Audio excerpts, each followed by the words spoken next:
My name is Samantha Sherman. I'm here to discuss the film Ordinary People with you all. It was directed by Robert Redford in the year 1980. Ordinary People is a film about coping with loss. The main things that it discusses are family dynamics, coping mechanisms, survivor's guilt, the importance of mental health professionals, and it attempts to normalize talking about mental health issues. So in the film, Conrad and his older brother, Buck, are in a boating accident, and one of them does not survive. And so the film shows how the loss of a family member affects the surviving members, and it also shows how going through a tragedy can bring family members closer together or pull them further apart from one another. So first, in discussing family dynamics, Beth, the mother, and Conrad, the surviving son, they've always had a strained relationship, and it seems to only get worse after Buck's death and Conrad's attempted suicide. The tension between Beth and Conrad seems to drive a wedge between Beth and her husband Calvin, and it eventually dissolves the marriage by the end of the film. The film illustrates how family members all struggle to overcome with grief in different ways, and these different coping mechanisms seem to be a big part of what actually creates the division in the family. The family probably would have been better off if they had gone to group therapy, but Beth refused to participate, and this refusal seems to create greater division among the rest of the family. As far as coping mechanisms, Conrad is living with survivor's guilt and what today would probably be characterized as post-traumatic stress disorder after the accident. He's depressed, he suffers from insomnia, he seems to be withdrawn from his friends, family, and any other activities that he would have normally engaged in. And this seems to only get worse after he returns from the mental hospital. And the film, it seems to try to send a message to parents that they need to try to listen to their children and be looking out for those warning signs that they are in a critical period as far as depression or their mental health issues are in the first place. So in the clip that I'm about to show you, Beth has just found out that from a friend that Conrad had quit the swim team. And instead of looking at the issue as that Conrad needs help, that he's trying to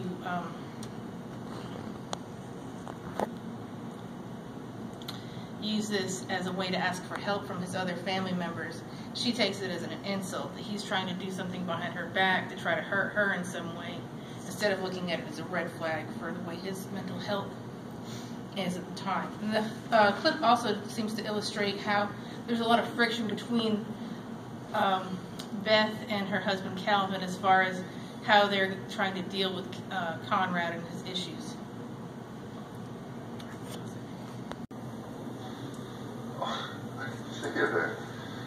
What do you think? Rollins used to have such great full Scotch pints, and they all look like skeletons this year. Hi. What do you think? Very nice. What's wrong? Why don't you ask him what's wrong? And maybe you won't have to hear it from Carol Lazenby. Your what?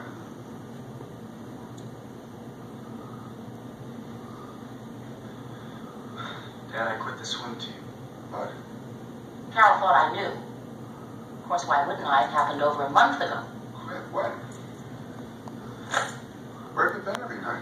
Where? Around? The library mostly. Why didn't you tell us, Connie? I don't know. I didn't think it mattered. What do you mean? Why wouldn't it matter? Of course it matters. No, that was meant for me, Calvin. What was meant for you? It's really important to try to hurt me, isn't it? Don't you have that backwards? Oh? And how do I hurt you? By embarrassing you in front of a friend? Poor Beth. She has no idea what her son is up to. He lies and she believes every word of it. I didn't lie. You did. You lied every time you came into this house at 6:30. You've been starting all over again. The lying, the covering up, the disappearing for hours. I will not stand for it. I can't stand it. I really can't. Well, don't then. Go to Europe. Connie, I'm Well, the only reason she cares, the only reason she gives a fuck about it is because someone else knew about it first. Just stop it, Connie. No, you tell her to stop it. You never tell her a goddamn thing. And I know why she never came to the hospital. She's busy going to goddamn Spain and goddamn Portugal. Why should she care if I'm hung up by the balls out there? Maybe this is how they sit around and talk at the hospital, but we're not at the hospital now. You never came to the hospital. How do you know about the hospital? Now you know that she had the flu and she couldn't come inside careful. Yeah, well, she wouldn't have had any little Buck was in the hospital. She would have come if Buck was in the hospital. Buck never would have been in the hospital. That's enough. That is enough. I won't do it again. I really won't do it. What the hell has happened? Somebody better go up there. Oh, God. Yes, that's the pattern, isn't it? He walks all over us and then you go up and apologize to him. I'm not going to. Yes, of course you are. You always do. You've been apologizing to him ever since he got home from the hospital, only you don't see it. I'm not apologizing. I am trying to goddamn understand him. Talk to me that way, don't you? Talk to me the way he talks to you. Beth, let's not fight, okay? No fighting, okay? Please. Let's go upstairs.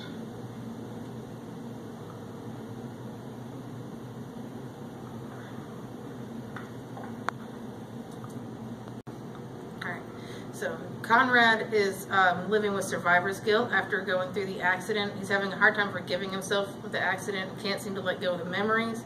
It's a lot of what is causing his withdrawal from all the people around him. He says that they all remind him of his past, when his brother was still alive, and it keeps him awake at night, and he can't really concentrate on schoolwork or any of the things that he would have normally enjoyed before the accident. But he also doesn't want people to know how guilty he feels about surviving the accident as well. I think he feels like if he had been the one that had died, that his mother would have been better off, because Buck had always been her favorite child anyways, the child that she had had a relationship with, where Conrad and his mother never really had a good relationship even before the accident. But after his father convinces him to start seeing Dr. Berger, he helps him really open up about both the issues with his mother and the accident. And so this is where the importance of mental health professionals comes in. Meeting with Dr. Berger gives Conrad someone to talk to, and he eventually is able to open up and start working with those issues that he's had. The film does a good job in depicting psychiatry in a positive light. A lot of other characters in the film, including Beth's mother, and Conrad's swim coach, kind of show their disapproval of psychiatry and the need for any kind of mental health professionals to begin with, and don't really understand why someone like Conrad would even need to go through therapy. At the time this film was made, many people shared these same sentiments. There wasn't really as much of a priority as far as looking at people's mental health overall. And so I think the film does a good job in showing that not all people can just work through serious issues, especially like something like this, on their own, and that's why psychiatry is so important. And we need to teach people that they need to be willing to actually work with a therapist as well.